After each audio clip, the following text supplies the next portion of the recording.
Hello everyone and welcome back to our YouTube channel pets for nursing. So friends, हमारे इस YouTube channel पर आप सभी का फिर से एक बार बहुत स्वागत है फ्रेंड्स। सो आज के वीडियो में आज आप देखेंगे डाइजेस्टिव सिस्टम उसका पार्ट 4। ठीक है। सो इससे पहले चैनल में उसके फर्स्ट 3 वीडियो अपलोडेड है।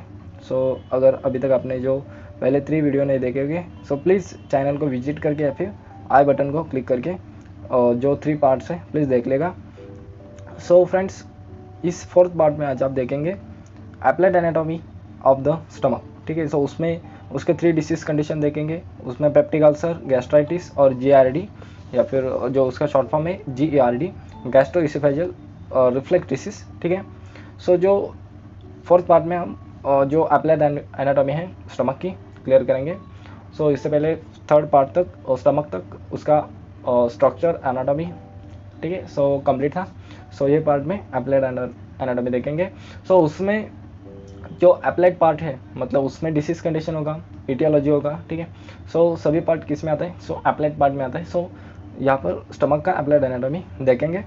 सो वीडियो प्लीज़ लास्ट तक देखिएगा।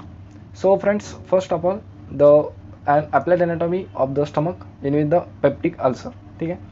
सो अप्लाइड एनाटॉमी में जो ब्रांच है एनाटॉमी का उसमें जो डिसीज कंडीशन का स्टडी किया जाता है।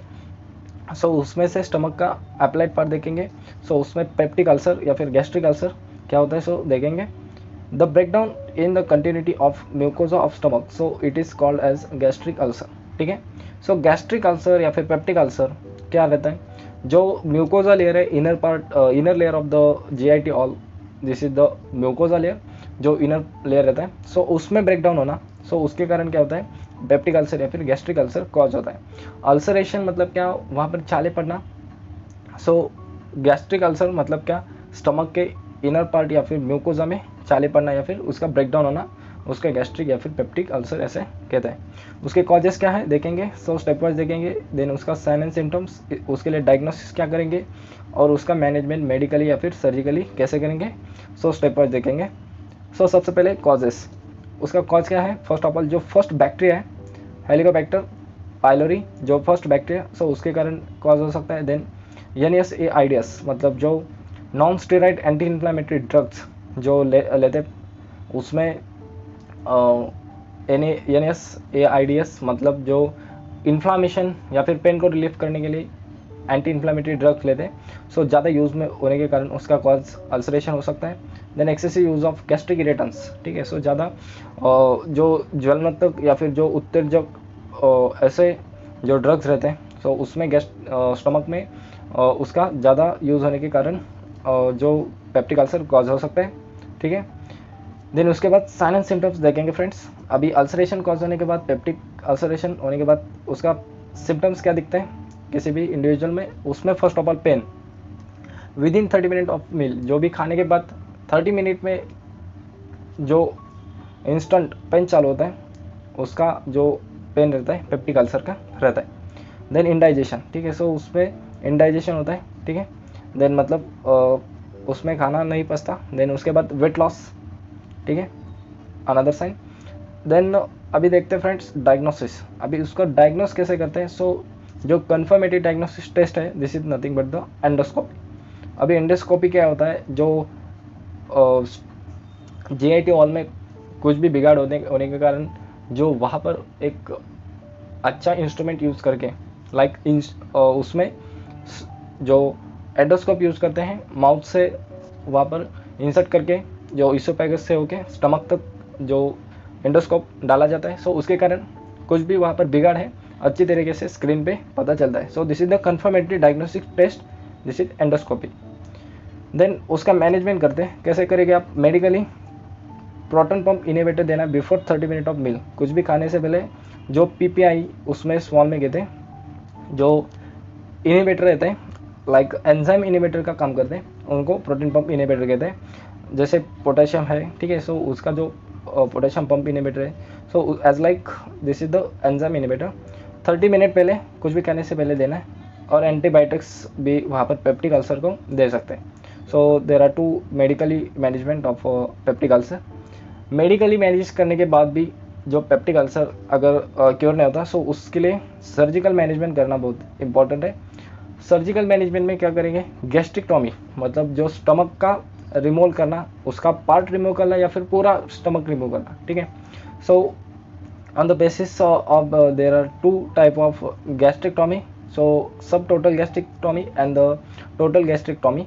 so subtotal में partial removal of stomach किया जाता है और total removal में total gastrectomy में क्या किया जाता है, सर्जिकली पूरा स्टमक निकाला जाता है, ठीक है। अगर लास्ट स्टेज में किसी भी गैस्ट्रिक अल्सर जिसको भी हुआ है पेशेंट को, उसका कंडीशन एकदम थर्ड स्टेज पे या फिर उसका एंड स्टेज में आता है, सो उस टाइम टोटल गैस्ट्रिक्टोमी करना पड़ता है। ज़्यादा अल्सरेशन बड़ा होने के बाद वहाँ पर बहुत ज़्यादा इन्फेक्शन का वहाँ पर चांसेस रहता है, सो उसके कारण जो टोटल गैस्ट्रिक्टोमी करना पड़ता है। सो उन पेशेंट में उनका केयर लेना बहुत इंपॉर्टेंट है, क्योंकि उनका कुछ भी खाने के बाद उनको सीधा उनको सोने के लिए कहते हैं डॉक्टर्स, ठीक है। सो जो डाइजेशन की जो वर्कलोड है कम होता है, ठीक है। So this is the surgical management. So यहाँ पर आपको दिख रहा है डायग्राम में, दिस इज अल्सरेशन, यहाँ पर छोटे से ऐसे जो अल्सरेशन कॉज होता है, this is the peptic ulcer, और उसका कॉज क्या है, हेलिकोबैक्टर पाइलोरी है या फिर non steroid anti inflammatory drugs भी रह सकते हैं, ठीक है फ्रेंड्स। नेक्स्ट जो अप्लाइड एनाटॉमी का पार्ट है गैस्ट्रिक स्टमक का, दिस इज द गैस्ट्राइटिस, ठीक है। जो नेक्स्ट डिसीज कंडीशन कॉज कर सकते हैं गैस्ट्राइटिस। अभी गैस्ट्राइटिस क्या होता है, अभी यहाँ पर आप ध्यान रखना, लास्ट किसी भी वर्ड के लास्ट में TIS ऐसा वहाँ पर वर्ड आता है या फिर जो शब्द आता है, सो उसी टाइम आप क्या याद रखेंगे, जो इंडिकेट क्या करता है, इन्फ्लामेशन, ठीक है, या फिर स्वेलिंग। सो जो गैस्ट्राइटिस है उसका कंडीशन क्या है, it is condition in which the inflammation of the stomach, ठीक है। स्टमक का इन्फ्लामेशन होना, वहाँ पर सूजन आना, उस कंडीशन में क्या होता है, उसको क्या कहते हैं, गैस्ट्राइटिस, ठीक है। So there are two types of gastritis, उसके और टू टाइप्स हैं, उसमें एक्यूट गैस्ट्राइटिस और क्रोनिक गैस्ट्राइटिस।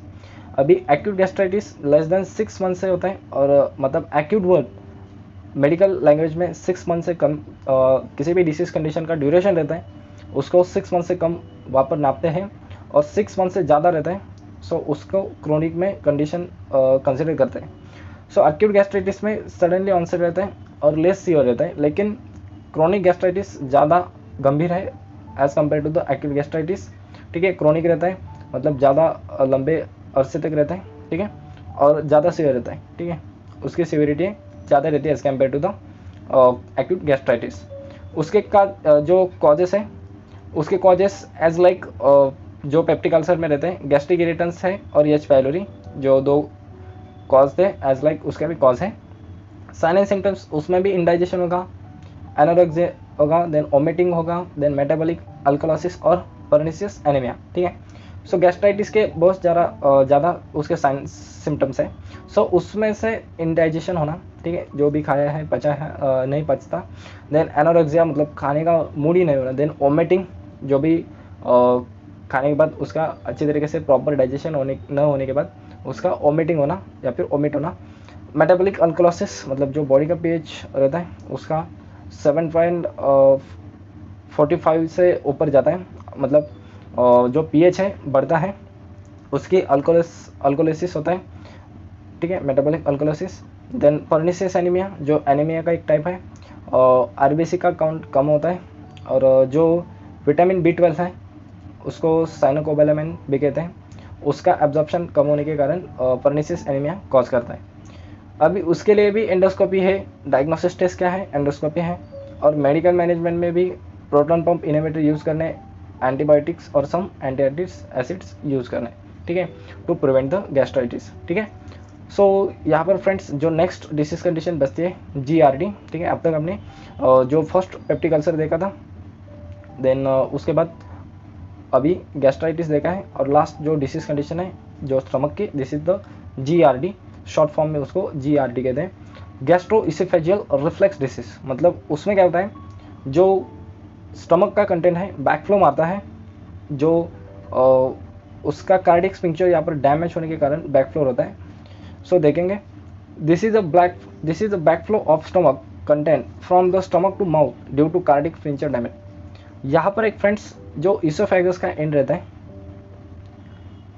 सो इस इसोफेगस के एंड पर यहाँ पर एक स्पिंक्चर मौजूद रहता है। उस स्पिंक्चर को क्या कहते हैं? Cardiac sphincter. मतलब जो भी स्टमक का कंटेंट है, जैसे ही इसोफेगस से होके स्टमक में आता है, जो स्टमक का कंटेंट नीचे जाना चाहिए, लेकिन उन कंडीशन में क्या होता है? ऊपर आता है, मतलब बैकफ्लो मारता है। सो बैकफ्लो क्यों होता है? क्योंकि वहाँ पर कार्डियक स्पिंक्चर जो रहता है किसी पर्सन में डैमेज होता है, सो उसके कारण जीआरडी डिसीज कॉज करता है। और जैसे ही कार्डियक स्पिंक्चर डैमेज होता है, सो उसका जो कंटेंट है स्टमक का, सीधा स्टमक के होके इसोफेगस से होके माउथ से बाहर पड़ता है। ठीक है, so this is the GRD disease condition. So जो स्टमक का कंटेंट है स्टमक से होके माउथ तक आता है, क्योंकि जो कार्डियक स्पिंक्चर है डैमेज होने के कारण उसका कॉज रहता है। Then sign and symptoms, heart burn होगा, देन एनोरेक्सिया होगा, नोजिया होगा, मतलब जो मिचली होना, ठीक है, देन वोमिटिंग होना। सो उसके साइन एंड सिम्टम्स हैं। उसके लिए भी सेम डायग्नोसिस टेस्ट है, this is endoscopy. Surgical management में क्या करेंगे? कार्डियक स्पिंक्चर रिपेयर करेंगे। जो भी पर्सन में जीआरडी कॉज है उनमें कार्डियक स्पिंक्चर डैमेज होता है, सो उसको रिपेयर करना सर्जिकल मैनेजमेंट में आप कंसिडर कर सकते हैं। सो इस तरीके से कुछ जो 3 डिसीज कंडीशन कॉज करता है स्टमक के रिलेटेड, सो यहाँ पर हमने क्लियर किया। अप्लाइड एनाटॉमी जो स्टमक का यहाँ पर कंप्लीट होता है। सो डाइजेस्टिव सिस्टम नेक्स्ट आने वाली वीडियो में हम कवर करेंगे। So remaining part in next class. तब तक के लिए थैंक यू फ्रेंड्स। सो यह वीडियो कैसा लगा प्लीज़ कमेंट करके बताएगा।